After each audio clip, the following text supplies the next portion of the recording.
જય શ્રી કૃષ્ણ. આપનું સ્વાગત છે અમારા નવા વિડીયોમાં. આજે પુરુષોત્તમ માસનો 18મો દિવસ છે. તો આજે આપણે પુરુષોત્તમ માસનો અધ્યાય 18 વ્રતનો પ્રભાવ વિશે સાંભળીશું. બોલો પુરુષોત્તમ ભગવાનની જય. સુત પુરાણી બોલે છે, હે મુનિ શ્રેષ્ઠો, સુદેવ અને તેની પત્ની ગૌતમી પોતાના મૃત બાળકને ખોળામાં લઈને કલ્પાંત કરવા લાગ્યા અને લાંબો સમય ત્યાં જ બેઠા રહ્યા. એટલામાં ચોમાસું ન હોવા છતાં વરસાદ તૂટી પડ્યો. ચારે દિશાઓમાં અંધકાર છવાઈ ગયો.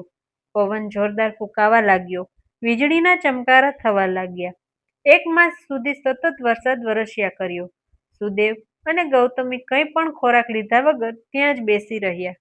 પુત્ર શોકમાં બંને ગરકાવ હતા. ભાગ્યવશાત જે દિવસથી વરસાદ શરૂ થયો એ દિવસથી પુરુષોત્તમ માસ શરૂ થયો હતો. આખા માસ દરમિયાન સતત વરસાદ વરસ્યા કર્યો. બંને નિરાહાર હોવાથી અજાણપણામાં તેમનાથી પુરુષોત્તમ માસનું વ્રત થઈ ગયું. આથી તેના અધિષ્ઠાતા દેવ ભગવાન પુરુષોત્તમ તેમના ઉપર પ્રસન્ન થયા અને આકાશમાં તેમને દર્શન આપ્યા. પતિ પત્નીએ ભગવાનને પ્રણામ કર્યા અને શ્રી કૃષ્ણ શરણમ મમાના મંત્રથી તેમનું ધ્યાન ધર્યું. આથી ભગવાને પ્રસન્ન થઈને કહ્યું, હે સુદેવ, હવે તું તારી ચિંતા છોડી દે. અજાણપણે પણ તારાથી પુરુષોત્તમ માસનું વ્રત થઈ ગયું છે, એટલે તે વ્રતના પ્રતાપે તારો મૃત્યુ પામેલો પુત્ર સજીવન થશે અને તેનું આયુષ્ય 12,000 વર્ષનું થશે. તને માર્કંડેય મુનિએ રઘુરાજાને કહેલ કથા કહી સંભળાવું છું. પૂર્વકાળમાં ધનુઃ શર્મા નામે એક ઋષિ થઈ ગયા. તેમણે 12 વર્ષનું ઉગ્ર તપ આદરી અમરપુત્રની ઈચ્છા રાખી હતી. 1000 તેના તપથી પ્રસન્ન થઈ દેવોએ તેને વરદાન માંગવા કહ્યું. ત્યારે ધનઃ શર્માએ પોતાને અમરપુત્ર મળે તેમ કહ્યું. આથી દેવોએ જણાવ્યું, હે મુનિ, તમે જે માગો છો તેવું હજુ સુધી કોઈએ ક્યાંય માગ્યું નથી. અમરત્વ કોઈને પ્રાપ્ત થતું નથી, માટે બીજું કંઈક માગો. ધનુ શર્માએ કહ્યું, આ સામે જે પર્વત દેખાય છે તે જ્યાં સુધી અસ્તિત્વ ધરાવે ત્યાં સુધી મારો પુત્ર જીવતો રહે તેવું કરો. દેવોએ તથાસ્તુ કહ્યું. સમય જતાં ધનુ શર્માની પત્નીએ દેવાંશીએ પુત્રને જન્મ આપ્યો. ઉંમર લાયક થતાં પુત્રને મુનિએ કહ્યું, હું કદાપી કોઈ ઋષિ મુનિઓનું અપમાન કરીશ નહીં. આવી શિખામણ આપવા છતાં ઉદ્ધત પુત્ર વારંવાર ઋષિ મુનિઓ અને બ્રાહ્મણોનું અપમાન કરવા લાગ્યો. એક સમયે તેણે મહિષ નામના ઋષિ શાલિગ્રામની પૂજા કરી રહ્યા હતા તે વખતે તે મૂર્તિને શિફ્ટથી ઉઠાવી લઈ કૂવામાં નાખી દીધી. તેના આ અપકૃત્યથી ઋષિ ક્રોધે ભરાયા અને તેને શ્રાપ આપ્યો, તારું આ ક્ષણે જ મૃત્યુ થાવું. પણ ઉદ્ધત છોકરાને કંઈ પણ થયું નહીં. આથી મહિષ ઋષિએ સમાધિ લગાવી જાણી લીધું કે આ સરળતાથી મરે તેમ નથી. ઋષિએ જોરદાર નિશાસો નાખ્યો કે તેમાંથી હજારો પાડાઓ ઉત્પન્ન થયા અને તેમણે પર્વતના ચૂરે ચૂરા કરી નાખ્યા. તેની સાથે આ ઉદ્ધત બાળકનું મૃત્યુ થયું. ભગવાને સુદેવને કહ્યું, આ કથા પરથી તારે બોધ લેવો જોઈએ કે હઠ કરીને કંઈ મેળવવાથી તેનું પરિણામ સારું આવતું નથી. તારા પુત્ર સજીવન થઈને હજારો વર્ષનું આયુષ્ય ધરાવતો થશે. તું બ્રહ્મલોકમાં જઈશ, ત્યાં 1000 વર્ષ સુધી ઐશ્વર્ય અને સમૃદ્ધિવાળું રાજ્ય ચલાવીશ. આથી સુદેવે વિષ્ણુ ભગવાનને પૂછ્યું, મારા ઉગ્ર તપને કારણે આ પ્રસન્ન થવા છતાં તે સમયે મને પુત્રફળ આપ્યું નહોતું. જ્યારે આજે તમે પ્રસન્ન થઈને મારા પુત્રને સજીવન કર્યો તેનું કારણ શું છે? શ્રી બૃહનારદ્યના પુરુષોત્તમ મહાત્મ્યનો પુરુષોત્તમ વ્રતનો પ્રભાવ નામનો 18મો અધ્યાય સંપૂર્ણ થાય છે. બોલો પુરુષોત્તમ ભગવાનની જય. હવે આપણે પુરુષોત્તમ માસની પાવન કથા ઉપવાસના ફળની કથા સાંભળીશું. એક નગરીમાં અતિ સ્વરૂપવાન બ્રાહ્મણ કન્યા રહેતી હતી.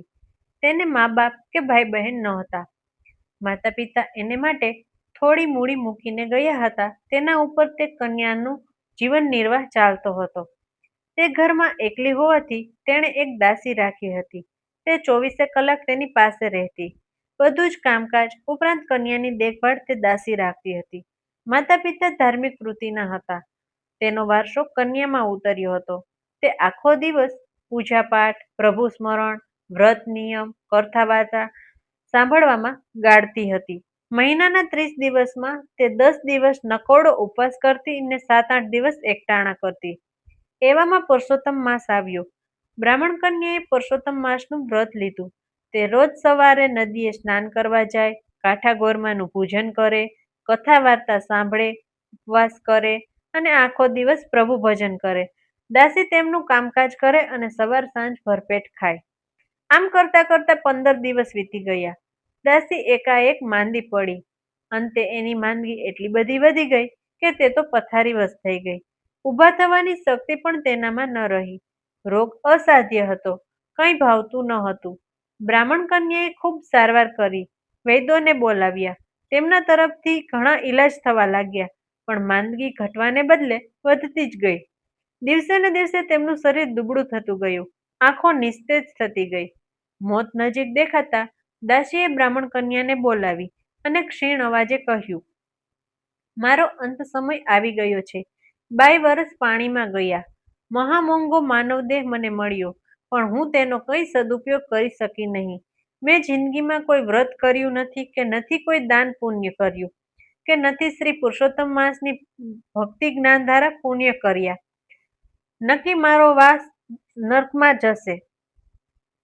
મને એ વાતનું દુઃખ છે કે તમારા પવિત્ર સહવાસમાં રહેવા છતાં મને કદી સત્કર્મનો વિચાર જ ના આવ્યો. હે બહેન, મને મુક્તિ મળે એવું કંઈક કરો. આ સાંભળી બ્રાહ્મણ કન્યાને તેને આશ્વાસન આપતા કહ્યું, હે દાસી, જીવ માત્રને પોતાના કર્મનું ફળ ભોગવવું પડે છે. આવા કર્મનું ફળ સારું મળે છે. હવે શોક કરવો નકામો છે. અંત સમયે તને આ સંતાપ થઈ રહ્યો છે એ પણ સારું છે. આથી કદાચ તારી સદગતિ થાય. બ્રાહ્મણ કન્યાના આશ્વાસનભર્યા શબ્દો સાંભળી દાસીની આંખમાંથી આંસુ વહેવા લાગ્યા. દાસીને રડતી જોઈને બ્રાહ્મણ કન્યાને દયા આવી ને બોલી, હે દાસી, પૂર્વજન્મના પુણ્ય કર્મો હોય તો જ આ ભવમાં ધર્મ ધ્યાન સૂજે છે. છતાં તે મારી ઘણી સેવા કરી છે. તારા લીધે જ હું વ્રત તપ કરી શકી છું. બોલ, તારે શું જોઈએ છે? તારી અંતિમ ઈચ્છા મને જણાવ. હું તારી ઈચ્છા પૂર્ણ કરવા અવશ્ય પ્રયત્ન કરીશ. ત્યારે દાસી ગળગળા સાદે બોલી, બહેન, તમે આ પુરુષોત્તમ માસમાં ઉપવાસ કરી રહ્યા છો. મેં સાંભળ્યું છે કે આ માસમાં ઉપવાસ કરનારને અલૌકિક ફળ મળે છે. કૃપા કરીને મને એક ઉપવાસનું ફળ આપો, કદાચ મારું કલ્યાણ થાય. બ્રાહ્મણ કન્યાએ તરત જ જમણા હાથમાં જળ લઈ પુરુષોત્તમ ભગવાનનું ધ્યાન ધરીને સંકલ્પ કર્યો કે હું એક ઉપવાસનું ફળ દાસીને અર્પણ કરું છું. તે જ ક્ષણે દાસીએ આંખો ખોલી, ઢાળી દીધી અને એક દિવ્ય વિમાન તેને લેવા માટે આવ્યું. તે વિમાનમાં બેસી દાસી સ્વર્ગે ગઈ.